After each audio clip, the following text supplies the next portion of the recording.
Dahil po may lumubog na mga palaisdaan dito kanina, at dahil sa sobrang laki ng tubig, nakawala po yung kanilang mga hulog na bangus. Kaya yung iba po dito sa amin ay mga nakahuli ng mga bangus. Ito dami oh. Ito laki oh. Ayan.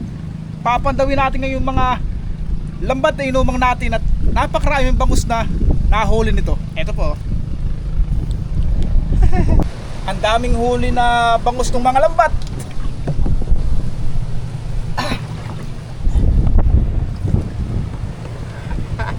Eto, dami oh. Nagkakalaglag oh.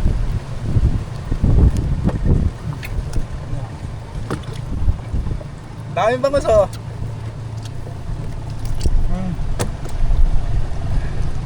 Sigurado na ulam nito. Marami na kayong huli no? Nakapuno na kayo.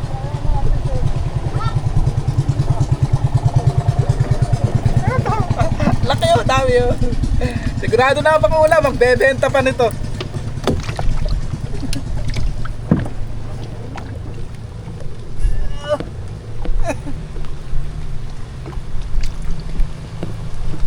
Ito. Medyo pandaing to, pero pwede.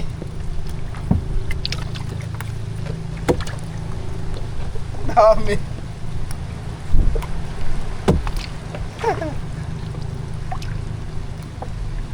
Dikit-dikit oh. Ang dami niya oh. Ayun po, sa likod dami. Medyo naapektuhan man po kami ng bagyo. Pero yung mga nakawalang bangus doon sa palaisdaan, pwede naman po namin kunin yun. At biyaya rin po ito. Pero doon sa may mga ari po ng palaisdaan, siguro malulugi po sigurado sila. Ayun oh, dami.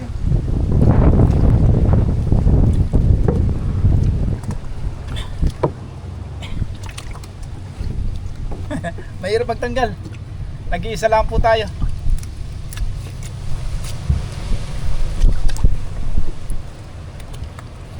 Oh.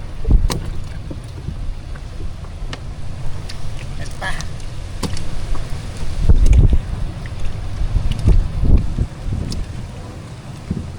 Itong mga bangus po na to, mga nakawala sa palaisdaan. Kaya sigurado pong malulugi yung ibang mga palaisdaan na may-ari nito. Pero ayun, nahuli na po namin.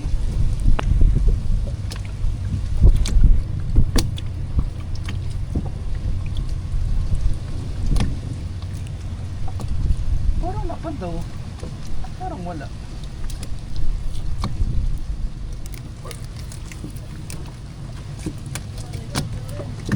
Ah! Sino? Sino tatay? Oh, sige na nga po, mamaya pakikita ko po sa inyo kung gaano karami yung nakuha kong bangus. Salamat po. Yan, sila po yung umumang kanina ng maaga. Marami na silang mga nahuli kanina. Yan. Pero mamaya po yan, pupuntahan natin yung sa bahay na kung gaano kadami. At susundan natin sila mamaya. Ah? Ay, baka mamaya, baka may nakapandaw ng iba. Ay, marami din naman oh. Napandaw siguro. Ana? Ayan. Sige, sagot. Sundan mo kayo. Bonda rin na rin dalawa. Baka sama kayong magtambak. Eh, mahal ang bangus eh. Hindi naman ganong kadamihan ng mga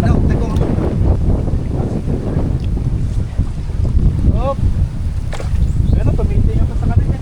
Sige, kain mo maganda. Puro 7 lambat niyan.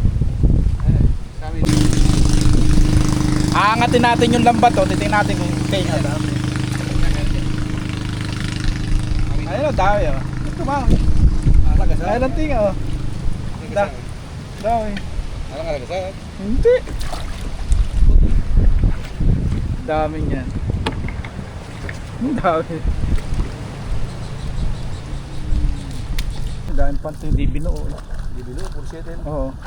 Dami o. Ayan o, nilusong na niya. Ayan, dami o. Maliliit na po. Ayan. Pero kasarapan na pakso. Mainit. Mahal ang bangus. Bababa mo yun. Ayun po, dami. segundo nga daw niya. Woo! Nabagyo man po, may biyaya. Sorry na lang. Sorry na lang po doon sa mga ayan, dami naman. Maliliit lang. Ayun na, mahalang bang. Dahil niyang hinuhuli, lumusong na siya oh. Para lang maayos ang pagpandaw. Napandan ako. Dahil niyang hinuhuli, lumusong na siya oh. Para lang maayos ang pagpandaw. Napandan ako. Kumawit na ako. Yan yung mga namamanti po. Ayan, sasakay tayo. Tingnan natin kung marami na silang nahuli. Kahapon madami. Diyan na lang eh. Yan, titingnan natin kung may nahuli sila. At patatawid tayo doon. Papunta ba kayo saan? Tatay O yun pala. Kaya pare. Di pa. Ha? Di pa. Ayan ah. Kalahati pa lang mahigit. Mahigit kalahati pa lang. Hindi marami na. Makakalapan dyan ako. Kalakad. Oo, madulas lang. Asan pa pipantin nyo? Kabilaan. Pakatin na yan eh. Ayan. Ito may isa oh. Ayan. Ito yung mga nakawalang bangus doon sa palaisdaan kaya libre na po itong ulihin nyo na. Ayan oh.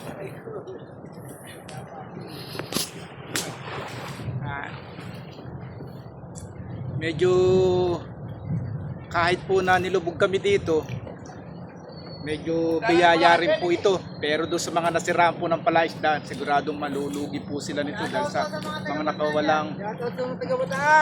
Ayan.